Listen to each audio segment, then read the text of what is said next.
جی بسم اللہ الرحمن الرحیم۔ امید ہے جی آپ سب لوگ خیریت سے ہوں گے۔ جی آج کا جو ٹاپک ہم نے سٹارٹ کرنا ہے اس کا جی عنوان ہے، اس کا ٹاپک ہے ذوالفقار علی بھٹو کی جو رجیم تھی۔ پچھلے ٹاپک میں ہم نے پڑھا کہ ایوب کے بعد یحییٰ خان آئے اور یحییٰ خان نے کن حالات میں آ کر مطلب کہ گورنمنٹ کو سنبھالا، اور پھر جب جنرل الیکشنز ہوئے 1970 کے، جو زیادہ تر جو ریزلٹس تھے وہ فیور میں گئے ایسٹ پاکستان میں مجیب الرحمان کی جو عوامی لیگ تھی،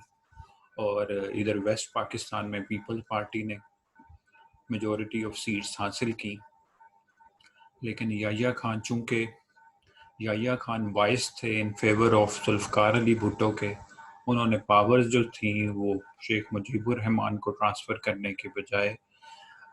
بھٹو کو ٹرانسفر کی، اور جس کی وجہ سے ایک ٹسل چلی، اور آپ دیکھتے ہیں کہ انڈیا کے تعاون سے ایک مکتی بانی گروپ تک بنایا گیا تھا جو بنگلہ دیش میں تھا۔ انہوں نے ایک 6 پوائنٹ فارمولا بھی بنایا مجیب الرحمان نے۔ وہ سب اسی وجہ سے تھا کیونکہ وہ they were not ready to live with Pakistan anymore۔ تو یہ جی حالات ہوئے کہ بنگلہ دیش جو ہے ایسٹ پاکستان علیحدہ ہو جاتا ہے 16 دسمبر 1971 کو، اور پاکستان جو ہے اپنی فورسز وڈرا کر لیتا ہے، اور شملہ ایگریمنٹ ہوتا ہے۔ شملہ ایگریمنٹ کے تحت جو ہے ذوالفقار علی بھٹو جو ہے وہ مطلب کہ وڈرا کر لیتے ہیں پاکستان کی جو فورسز ہے ایسٹ پاکستان سے۔ اب بھٹو کی رجیم پڑھ لیتے ہیں۔ اس کے بعد جو ایسٹ پاکستان جب علیحدہ ہو جاتا ہے ویسٹ پاکستان میں مارشل لا اگین امپوز کر دیا جاتا ہے، کیونکہ ایمرجنسی سچویشن ہوتی ہے۔ 1971 کی وار شروع ہو جاتی ہے پاکستان اور انڈیا کے درمیان، تو یہاں پر اس کے بعد مارشل لا لگا دیا جاتا ہے، اور ذوالفقار علی اور جو یحییٰ خان ہے وہ ریزائن دے کر اپنی تمام تر پاورز جو ہیں وہ ذوالفقار علی بھٹو کو دے جاتے ہیں، اور ان کو چیف مارشل لا ایڈمنسٹریٹر بنایا جاتا ہے۔ اب جیسے ہی وہ اپنا مارشل لا امپوز کرتے ہیں being a chief martial law administrator, اور ساتھ ہی وہ پریزیڈنٹ کا بھی عہدہ استعمالتے ہیں، تو انڈر دیٹ مارشل لا مطلب کہ مختلف اقدامات کیے جاتے ہیں۔ تمام انڈسٹریل یونٹس کو نیشنلائز کر دیا جاتا ہے۔ اچھا، اب یہ ایک فینومینا سمجھنے کی بات ہے کہ نیشنلائزیشن سے کیا مراد ہے اور پرائیویٹائزیشن سے کیا مراد ہے۔ نیشنلائزیشن یہ ہوتی ہے کہ کچھ سیکٹرز کو گورنمنٹ اپنی تحویل میں لے لیتی ہے، اس کو خود ریگولیٹ کرتی ہے، اس کا ریونیو خود جنریٹ کیا جاتا ہے، جو ریونیو نکلتا ہے وہ پھر عوام کے پروجیکٹس پہ اسپینڈ کیا جاتا ہے۔ لیکن پرائیویٹائزیشن اس کے اپوزٹ کنسیپٹ ہے۔ وہ اس طرح ہے کہ اگر حکومت کے پاس کوئی ادارہ ہے، جس طرح آج کل بات ہو رہی ہے PIA کو پرائیویٹائز کر دیا جائے یا اسٹیل مل کو پرائیویٹائز کیا جائے، یعنی کہ کوئی ایسا پروجیکٹ جو حکومت کے لیے برڈن ثابت ہو رہا ہو، جس کو حکومت جو ہے جس کے اخراجات پورے کرنے سے قاصر ہو، تو ایسی انڈسٹری کو پھر پرائیویٹ سیکٹر کو بیچ دیا جاتا ہے، بڈ کر دیا جاتا ہے، بڈنگ ہوتی ہے اور وہ بیچ دیا جاتا ہے تاکہ وہ چلتا بھی رہے، کولیپس بھی نہ کرے، اور پرائیویٹ سیکٹر اس کو مینیج کرے۔ تو ذوالفقار علی بھٹو کے دور میں تمام انڈسٹریل یونٹس کو نیشنلائز کیا گیا تھا، کیونکہ وہ بھٹو چاہتا تھا کہ ساری انڈسٹریز جو ہیں وہ حکومت کے زیر سایہ جو ہیں اس کو ریگولیٹ کیا جائے۔ ایجوکیشنل انسٹیٹیوشنز کو بھی نیشنلائز کیا گیا، اور اس کے بعد کیونکہ ایک سینٹرل کنٹرول چاہتا تھا، اس لیے ساری انڈسٹریز اور جو ہیں ایجوکیشنل انسٹیٹیوشنز کو وہ ذوالفقار علی بھٹو چاہتا تھا کہ وہ اپنی تحویل میں رکھے تاکہ ان کو بہتر مینیج کیا جا سکے۔ ایگریکلچر ریفارم انٹروڈیوس کروائے گئے۔ اس کے بعد بینکس اور انشورنس کمپنیز کو بھی نیشنلائز کیا گیا۔ بھٹو نے اسلامک سوشلزم کا نعرہ، روٹی کپڑا مکان جسے کہتے ہیں، اور اسلامک سوشلزم کا نعرہ لگایا، اور مطلب کہ سوشلزم سے مراد یہ ہوتا ہے to each according to his ability, to each according to his need, یعنی کہ جس کی جتنی اہلیت ہوگی اس کو اتنا ہی ریوارڈ دیا جائے گا۔ مطلب کہ دولت کی کنسنٹریشن پہ مطلب کہ چند ہاتھوں میں سمٹنا نہیں دیا جائے، تمام لوگوں کو روزگار کے مواقع دیے جائیں، دولت کی یکساں تقسیم ہو اور سرکولیشن ہو، یہ سوشلزم ہوتا ہے۔ لوگوں کے جو رائٹس ہیں وہ پورے کیے جائیں، انصاف دیا جائے۔ پھر بھٹو نے مطلب کہ یہاں پر جو ہے سندھی کو آفیشیل لینگویج بنایا۔ یہ اس کے دنیا اور کے چیدہ جو فیچرز ہم پڑھ رہے ہیں، ڈیٹیل میں جائے بغیر بریفلی پڑھتے ہیں تاکہ آپ اس پہ اگر کل کو ایک نوٹ آتا ہے تو ایزیلی آپ اس کو اٹیمپٹ کر سکیں۔ تو اگر ان کیس آف نوٹ بھی آتا ہے تو آپ یہ پوائنٹس کی فارم میں بھی بتا دیں گے وہاں پر، تو آپ کو انشاءاللہ پورے نمبر مل سکتے ہیں۔ تو اس طرح لے کے چلتے ہیں۔ تو اس کے بعد بھٹو نے جو ہے سندھی کو آفیشیل لینگویج بنایا۔ سندھی چونکہ یہ خود سندھ سے بلونگ کرتا تھا اور لوگوں کی یہ ڈیمانڈ تھی سندھی سپیکنگ لوگوں کی کہ سندھ میں جو ہے وہ آفیشیل لینگویج کا درجہ جو ہوتا ہے اس کو سندھی کو دیا جائے۔ لیکن وہاں پر چونکہ سندھ بہت بڑا پروونس ہے، وہاں پر نہ صرف سندھی ہیں بلکہ ایک majority of population Urdu speaking لوگوں کی بھی ہے، جنہیں مہاجر کہا جاتا ہے، جو کہ مائیگریٹ کر کے یہاں پر آئے اور زیادہ تر کراچی اور دوسرے سندھ کے حصوں میں آباد ہوئے۔ تو ان کی طرف سے ایک بہت بڑی اپوزیشن سامنے آتی ہے، رائٹس شروع ہو جاتے ہیں، پروٹیسٹ شروع ہو جاتے ہیں، جس کی وجہ سے یہ وڈرو کرنا پڑ جاتا ہے اس کو سندھی کو آفیشیل لینگویج۔ پھر جو اگلا جو ہے مطلب کہ یہ جو نیشنلائزیشن جو اس نے کی ہوتی ہے وہ آہستہ آہستہ اس کے سائیڈ افیکٹس بھی سامنے آنے شروع ہوں گے، کیونکہ پاکستانی اکانومی اس وقت بڑی پور حالت میں ہوتی ہے اور حکومت جو ہے وہ اپنے بجٹ سے، اپنے ایکسپینڈیچر سے اتنی ساری انڈسٹریز کو مینیج نہیں کر سکتی، کیونکہ حکومت کے پاس اتنے پیسے نہیں ہوتے۔ تو انڈسٹریز میں جو قرضے لیے جاتے ہیں انڈسٹریز کو چلانے کے لیے، مطلب کہ باہر سے جب آئی ایم ایف کی طرف رجوع کیا جاتا ہے اور مطلب کہ دوسری کنٹری سے جو قرضے لیے جاتے ہیں وہ ان کو چلانے کے لیے تو لیے جاتے ہیں، لیکن اس میں کرپشن اور جو لونز کو جو ویو آف کروا لیا جاتا تھا، اور مطلب کہ یہ ایک برڈن بنتی گئی یہ انڈسٹریز، اور جو ہیں جو جتنی بھی نیشنلائز کی تھی انہوں نے سیکٹرز کو، یہ حکومت کے لیے برڈن بنتا جا رہا تھا۔ تو یہ ایک سائیڈ افیکٹس مطلب کہ اس کے سامنے آنے شروع ہو گئے۔ فورن پالیسی سیکٹر میں یہ تو مطلب کہ اندرونی اکانومی کی بات کرتے ہیں، لیکن فورن پالیسی کی طرف دیکھیں، مطلب کہ بیرونی جو معاملات تھے پاکستان اس وقت سینٹو اور سیٹو کا حصہ ہوتا ہے۔ سینٹو سینٹرل ٹریٹی آرگنائزیشن اور سیٹو سے مراد South East Asian Treaty Organisation, یہ دو مطلب کہ معاہدے کرتا ہے پاکستان امریکہ کے ساتھ تاکہ وہ کولڈ وار میں رشیا کے خلاف جو ہے امریکہ کا ساتھ دے سکے۔ لیکن چونکہ 1965 کی جنگ میں دیکھتا ہے کہ پاکستان نے دیکھا کہ بھارت کا ساتھ، امریکہ نے بھارت کا ساتھ دیا، اور 1971 کی وار میں بھی جو ہے امریکہ پاکستان کی مدد کو نہیں آیا، تو وہ اس سے پاکستان جو ہے بڑا متنفر ہوتا ہے، بڑا ڈی مورلائز ہوتا ہے، تو وہ سینٹو اور سیٹو سے مطلب کہ واپس اپنے آپ کو وڈرو کرتا ہے اور جو ہے کمیونسٹ کنٹریز کی طرف جو۔ اچھا، آپ اس چیز میں یہاں پر یہ بھی چیز باور کر لیں کہ جو رشیا اور یو ایس اے کی جنگ ہے نا، یو ایس ایس آر ہوتا ہے اس وقت، رشیا کو یو ایس ایس آر کہا جاتا ہے، یعنی کہ Union of Soviet Socialist Republics, اور U S A United States of America, یعنی کہ ان دونوں ملکوں کی جو جنگ ہوتی ہے اصل میں دو آئیڈیالوجیز کی جنگ ہوتی ہے، دو نظریات کی جنگ ہے۔ اب جو ہے سوشلسٹ جو ہیں جسے ہم جسے یو ایس ایس آر کہتے ہیں، یہ کمیونسٹ ہوتے ہیں، ان کا جو نظریہ ہوتا ہے یہ کہتے ہیں کہ تمام تر جو ہے مینز آف پروڈکشن، تمام کاروبار، تمام ویلتھ جو ہے وہ حکومت کے کنٹرول میں ہونا چاہیے، اور پرائیویٹ پراپرٹی کا کنسیپٹ نہیں ہوتا یہاں پر، یعنی کہ ذاتی ملکیت کا کنسیپٹ نہیں ہوگا۔ جتنے وسائل ہیں، جتنے کاروبار کے مواقع ہیں، جو پولیٹیکل پارٹیز ہیں، سارا کچھ جو ہے نا جو سوسائٹی میں آپ دیکھتے ہیں مینز آف پروڈکشن کا، وہ سب جو ہے وہ حکومت کے کنٹرول میں ہونا چاہیے، یہ ان کا نظریہ تھا۔ جبکہ اس کے برعکس یو ایس اے کیپٹلسٹ نظریے سے ان کا ماننا ہے، اور کیپٹلسٹ کہتے ہیں کہ تمام مینز آف پروڈکشن گورنمنٹ کے کنٹرول میں نہیں ہونا چاہیے بلکہ پرائیویٹ کنٹرول میں ہونا چاہیے، کیونکہ پرائیویٹ پراپرٹیز کا کنسیپٹ ہے جسے ہم کیپٹلسٹ بولتے ہیں، کہ کیپٹلسٹ ہیں، یہ کلاس کیپٹلسٹ کی ہے،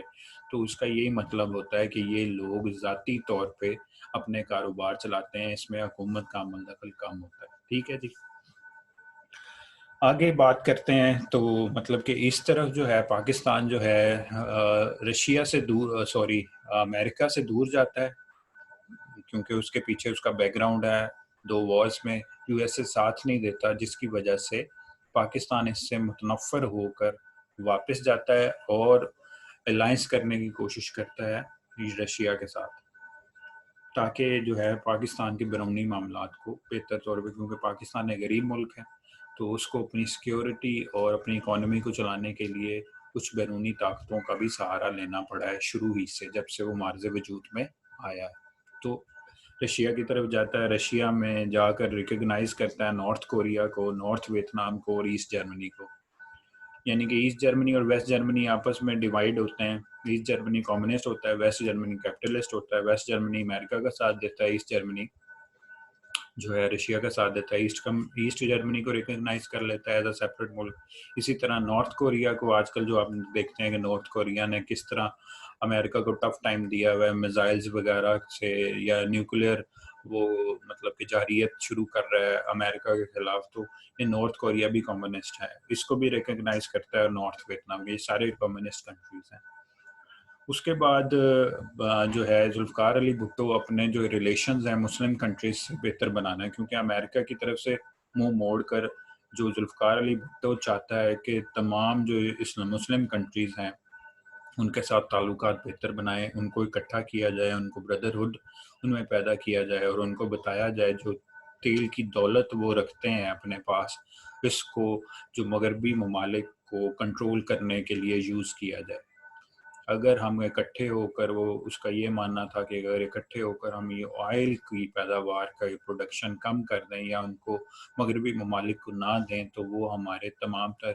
مطالبات ماننے کو تیار ہو سکتے ہیں اور ہمارے ساتھ بہتر ریلیشنز رکھ سکتے ہیں اور آئندہ ہماری طرف میلی آنکھ سے نہیں دیکھ سکتے، یہ بھٹو کا ماننا تھا۔ اسی پرسپیکٹو میں بھٹو جو ہے وہ ایک اسلامی سمٹ لاہور میں منعقد کرتا ہے 1974 میں، جو مطلب جس میں تمام جو ہیں مسلم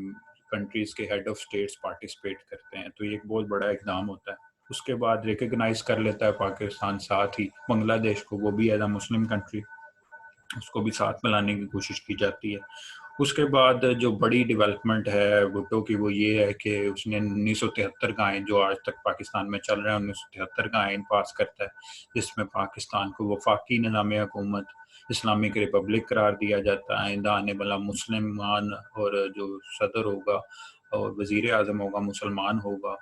ملک میں اسلامیات کی تعلیم اور عربی کی تعلیم کو عام کیا جائے گا، اور اس طرح کے اقدامات فنڈامنٹل رائٹس کے بارے میں اور مطلب کہ اس طرح کے معاملات جو ہیں اس میں وضع کیے جاتے ہیں، صوبوں کو زیادہ اختیارات دینے کی بھی بات کی جاتی ہے۔ تو یہ سب سے بڑا اقدام ہے۔ اس کے بعد جو بھٹو نے نیوکلیئر پروگرام، یہ بھی ایک بہت بڑی ڈیولپمنٹ ہے کہ اس وقت 1974 میں بھٹو نے جو ہے وہ نیوکلیئر پروگرام کی ابتدا کی، جو بعد میں ہم دیکھتے ہیں کہ وہ پروگرام جو چلا پھر 1998 میں جا کر ایک علیحدہ پاکستان علیحدہ ایک نیوکلیئر پاور بن کے امرج ہوتا ہے اور ٹیسٹ کرتا ہے اپنے 28 مئی کو 1998 چاگی کے مقام پر۔ آپ دیکھتے ہیں ایٹمی میزائلز کا تجربہ کیا جاتا ہے، اس کے بعد پاکستان ایک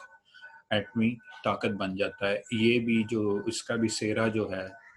پاکستان کو ایٹمی قوت بنانے کا جو سہرا ہے وہ بھی بھٹو کے سر جاتا ہے۔ بھٹو نے ایک بہت بڑا یہ قدم اٹھایا۔ اب پاکستان یہ تو بن گیا تھا مطلب کہ ایٹمی ملک، سٹارٹ تو کر دیا تھا پاکستان کا یہ نیوکلیئر پروگرام، لیکن یہ جو تھا یہ امریکہ اور مغربی طاقتوں کو کھٹکنے لگا کہ پاکستان جو ہے اس طرح اسلامک کنٹریز کا ہیرو بن جائے گا اور کل کو ہمیں آنکھیں دکھا سکتا ہے۔ تو پاکستان کے بارے میں اپوزیشن آہستہ آہستہ ان کی طرف سے سامنے آنا شروع ہو جاتی ہے۔ بعد میں ہم دیکھتے ہیں کہ جب بھٹو کو پھانسی ہوتی ہے وہ بھی اسی وجہ سے، مطلب کہ انٹرنیشنل طاقتیں ضیاء کو پریشرائز کرتی ہیں کہ وہ بھٹو کو پھانسی دے۔ تو یہ ایک علیحدہ ڈیبیٹ ہے۔ تو اس کے بعد جی بھٹو جو ہیں 73 کا آئین بنانے کے بعد نیوکلیئر پروگرام کو شروع کرنے کے بعد اگلے الیکشن سکیجول ہوتے ہیں 1977 میں، لیکن اس وقت جو ریزلٹس آتے ہیں بھٹو کی جو اپوزیشن جو جماعت ہوتی ہے وہ ہوتی ہے 9 پارٹیاں اپوزیشن بناتی ہیں بھٹو کے خلاف، پاکستان نیشنل الائنس اسے کہتے ہیں۔ تو 9 پارٹیز ہوتی ہیں. بھٹو کی پیپلز پارٹی جو ہے پھر ویسٹ پاکستان میں زیادہ تر سیٹس لیتی ہے, لیکن PNA جو تھی, پاکستان نیشنل الائنس, وہ جو اس کی اپوزیشن جماعت ہوتی ہے وہ ریزلٹس ماننے سے انکار کر دیتی ہے اور دھاندلی کا الزام لگاتی ہے. اس کی بنا پر اس مطلب کہ ٹسل کی وجہ سے حالات ملک میں خراب ہو جاتے ہیں, جس کو جواز بنا کر جو جنرل ضیاء الحق ہوتا ہے وہ آ کر ماشاء اللہ 5 جولائی 1977 کو لگا دیتا ہے اور بھٹو کو اریسٹ کر لیا جاتا ہے. اس وقت ایک جنرل ظہور الہی, جو یہ چودھری پرویز الہی اور چودھری شجاعت الہی کا جو باپ ہوتا ہے ظہور الہی, اس کی وفات ہوتی ہے, اس کا مرڈر ہوتا ہے, جس کا الزام جو ہے وہ بھٹو پر لگایا جاتا ہے کیونکہ یہ اس وقت اس کا اپوزیشن لیڈر ہوتا ہے, تو لگایا جاتا ہے, جس کی وجہ سے جو ہے سپریم کورٹ میں یہ کیس چلتا ہے ابھی. مطلب کہ ایک فیصلہ, ثبوت بھی کم ہوتے ہیں اور فیصلہ بھی تقریباً اس میں جو بینچ فیصلہ سناتا ہے اس کے ارکان بھی ڈیوائیڈڈ ہوتے ہیں, کچھ بھٹو کے حق میں ہوتے ہیں, کچھ بھٹو کے, یعنی کہ ایک ڈسٹارٹڈ سا فیصلہ سامنے آتا ہے. اس کو پلی بنا کر ابھی اس میں گنجائش ہوتی ہے کہ اس پر بہتر فیصلہ سنایا جائے سپریم کورٹ کا, لیکن یہ جو ہے بھٹو کی ضیاء الحق کی بائسنس کی وجہ سے, کیونکہ ضیاء الحق جو ہے آلریڈی بھٹو کے خلاف ہوتا ہے, تو اس کی بائسنس کی وجہ اور انٹرنیشنل پاورز کا بھی وہ اس پر پریشر ہوتا ہے امریکہ کی طرف سے, کیونکہ وہ بھٹو پہلے ہی جو ایٹمی پروگرام چلا چکا تھا, اس کی وجہ سے بھی تو بھٹو کو پھانسی دی جاتی ہے 1979 اپریل 4 کو. ٹھیک ہے جی. اور بھٹو جو ہے ایک قابل لیڈر جو ہے پاکستان اس سے محروم ہو جاتا ہے, جس نے آج کا آپ کا کانسٹیٹیوشن دیا, مطلب کہ نیوکلیر پروگرام سٹارٹ کیا. دو اس میں بہت ساری تھوڑی سی پرابلمز بھی تھیں, جس طرح اس نے اپنی پارٹی میں زیادہ تر جگیرداروں کو حصہ دے رکھا ہے, اور بھی بہت سارے اس کا سینٹرلائزڈ مطلب کہ موڈ آف گورننس تھا, مطلب کہ اپنے آپ کو مضبوط پاور زیادہ رکھنا چاہتا تھا اپنے پاس. اس کے علاوہ لیکن وہ پاکستان کے حق میں تھا, مسلم کنٹریز کے حق میں تھا, پاکستان کو ایک ترقی کی راہ پر چلانا چاہتا تھا. لیکن آپ دیکھیں انٹرنیشنل پاورز کی اپوزیشن اور جنرل ضیاء الحق کو انہوں نے پپٹ بنایا اور ذوالفقار علی بھٹو کو پھانسی دی گئی. آگے ہم پڑھ لیتے ہیں جی. ضیاء الحق مارشل لا لگانے کے بعد ضیاء الحق جو ہے 1977 کو as a chief martial administrator اور مطلب کہ بن کر آتے ہیں, اور یہ اس کی جواز یہ بناتے ہیں کہ پیپلز پارٹی اور جو PNA کا کلیش ہوتا ہے پاکستان نیشنل الائنس کا, اس نے جو ہے اسٹیٹ اور اکانومی کو کافی نقصان پہنچایا ہے, اس لیے اس کو جواز بنا کر جو ہے ضیاء الحق مارشل لا لگا دیتا ہے. اور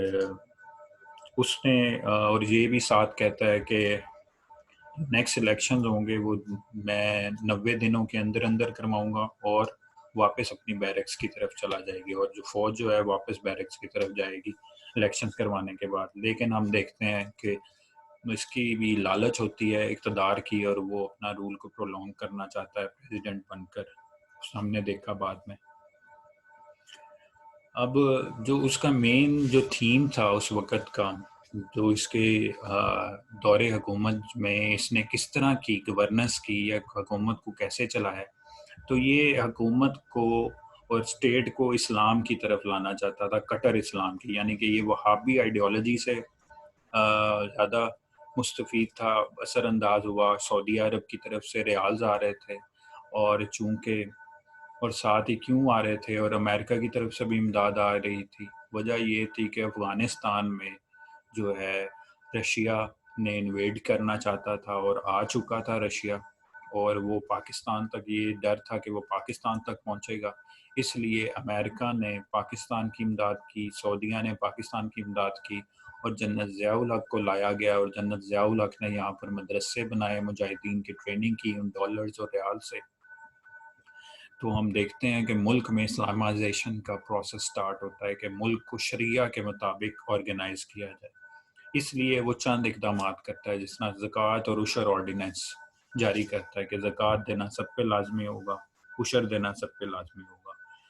مطلب کہ جو صاحب استطاعت ہیں. اس کے بعد جی اسلامک پنشمنٹس, حد قذف کا مطلب کہ آرڈیننس لے کے آتا ہے, یعنی کہ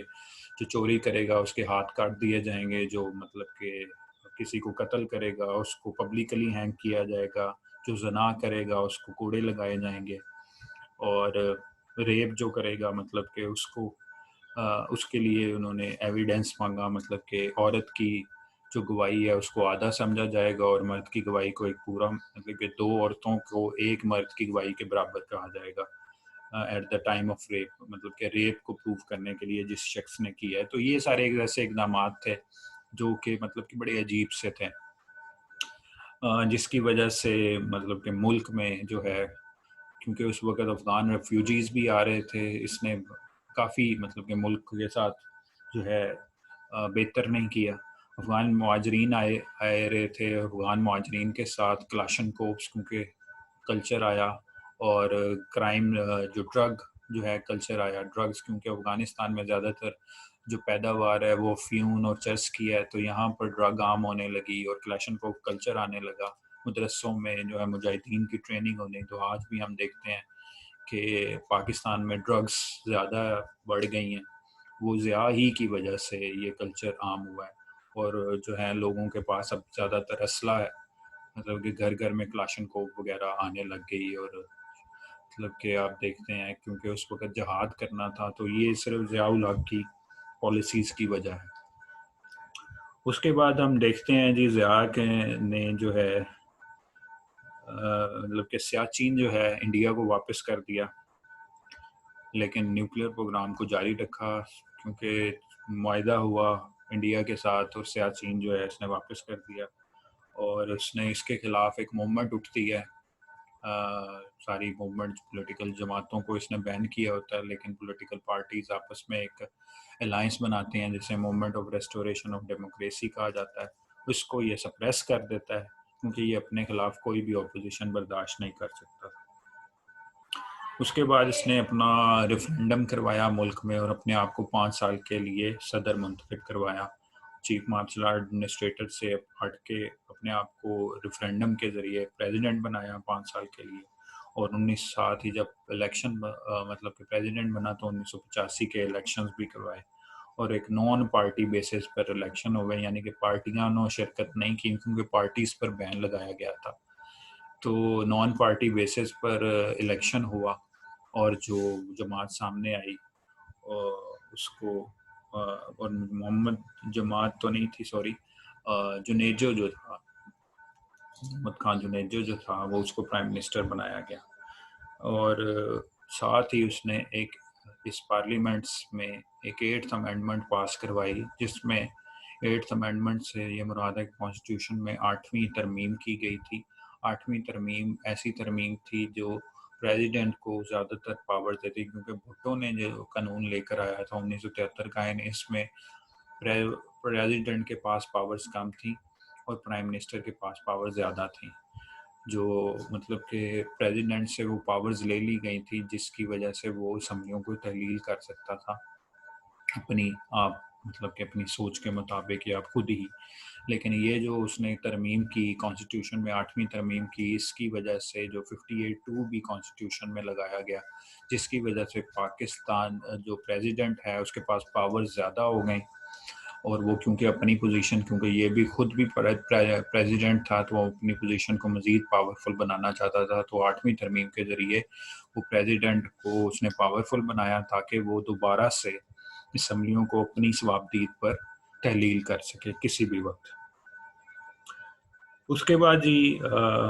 31 دسمبر کو مطلب کہ مارشل لا لفٹ کر لیا جاتا ہے، اور ضیاء الحق جو ہے وہ پریزیڈنٹ اور chief of army staff at the same time دونوں پوزیشن کو ہیلڈ کرتا ہے، جنیجو اس وقت کا پرائم منسٹر ہوتا ہے۔ اب یہ آگے چلتا ہے جب یہ مطلب کہ دور، تو ہم دیکھتے ہیں کہ اوجری کیمپ کا ایک واقعہ سامنے آتا ہے 1988 میں۔ اوجری کیمپ ایک گراول پنڈی میں جگہ ہے جہاں پر اسلحے کا ڈیپو ہے آرمی کے، اس میں مطلب کہ دھماکہ ہوتا ہے جس کی وجہ سے کافی اموات ہوتی ہیں، اور جنیجو جو چاہتا ہے، کیونکہ یہ کروایا تو آرمی نے خود ہی ہوتا ہے، کیونکہ یہ جواز بناتی ہے جب بھی کوئی ملٹری ڈکٹیٹر کسی گورنمنٹ کو فارغ کرنا چاہتا ہے، یہ جنیجو حکومت سے خوش نہیں تھا، پھر دوبارہ اپنے ہی پرائم منسٹر کو اپوائنٹ کیا ہوا ہے نان پارٹی بیسس پر، اور وہ اس سے بھی خوش نہیں ہے، اس کو بھی وہ گھر بھیجنا چاہتا ہے، اس لیے وہ ایک انسیڈنٹ آرمی نے ہی کروایا تھا، اور لیکن جنیجو نے اس پر ایک انکوائری بٹھائی اور اس کو انویسٹیگیٹ کروانا چاہا، تو جنیجو کو اس نے ڈسمس کر دیا اور اس کی اسمبلی بھی ڈیزالو کر لی۔ ساتھ ہی آگے اسی سال 17 اگست 1988 میں یہ ایئر کریش میں ضیاء الحق کی ڈیتھ ہوتی ہے، اور چیئرمین سینٹ جو ہوتے ہیں وہ پریزیڈنٹ بن جاتے ہیں اس وقت کے غلام اسحاق خان۔ تو یہ تھا جی اسلامائزیشن بیسیکلی۔ سوال اس پر یہی آئے گا کہ اسلامائزیشن میں جو جنرل ضیاء کی اسلامائزیشن ہے اس میں کون کون سے اقدامات کیے، تو آپ نے بتانا ہے کہ زکوٰۃ اور عشر آرڈیننس اس نے پاس کیا تھا، اس کے بعد شریعت، فیڈرل شریعت کورٹ کی بنیاد رکھی، اس کے بعد آپ نے بتانا ہے اس میں کہ حد اور قذف آرڈیننس یعنی کہ پنشمنٹس کو ڈٹرمن کیا گیا، اور مطلب کہ آپ نے اس میں بتانا ہے کہ جو ہے ملک کے جو لاز ہیں اس کو اسلام کے مطابق بنانے کے لیے اس نے ریسرچ کونسلز اور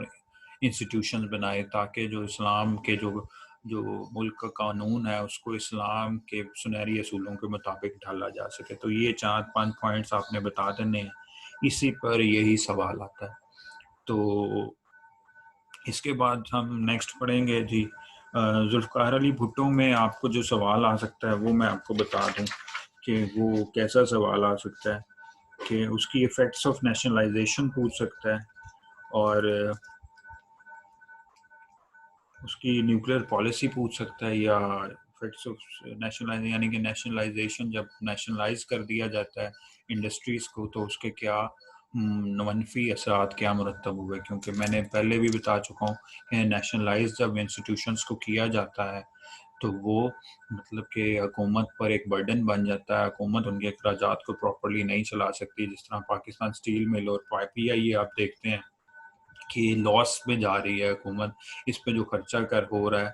وہ اس سے آمدن نہیں ہو رہی، یہ ادارے جو ہیں پروفٹ میکنگ ادارے نہیں ہیں، پی آئی اے بھی خسارے میں جا رہی ہے اور پاکستان اسٹیل مل بھی، اس لیے حکومت کے پاس یہ جواز ہے کہ ان کو پرائیویٹائز کر دیا جائے۔ تو نیشنلائزیشن کے ایفیکٹس پوچھتے جا سکتے ہیں اس میں، ٹھیک ہے جی۔ اور بھٹو کی جو ہے اسلامک سمٹ کے بارے میں پوچھا جائے کہ بھٹو کیوں اسلامک سمٹ بنانا چاہتا، تو آپ یہی بتانے کہ وہ اسلامک ممالک کا اتحاد چاہتا تھا اور وہ وائل کو یوز کرنا چاہتا تھا ویسٹرن کنٹریز کو کنٹرول کرنے کے لیے،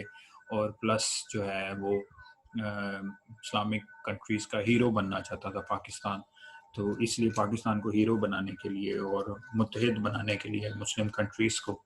تاکہ کوئی بھی ملک جو ہے ویسٹرن کنٹریز اسپیشلی امریکہ جو ہے مسلم کنٹریز کو میلی آنکھ سے نہ دیکھ سکے، تو اسی سلسلے میں اسلامک سمٹ بھی کرایا تھا۔ تو اب میں اس کے آپ کو نوٹس بھی دے دوں گا تو آپ اس چیز کو مزید دیکھ لیجیے گا۔ آگے جو ہم پڑھیں گے وہ ہم اس کے بعد ضیاء کے بعد بے نظیر بھٹو اور نواز شریف کا ٹینیور آتا ہے 1988 سے 1999 تک، اس کے بعد مشرف ہے،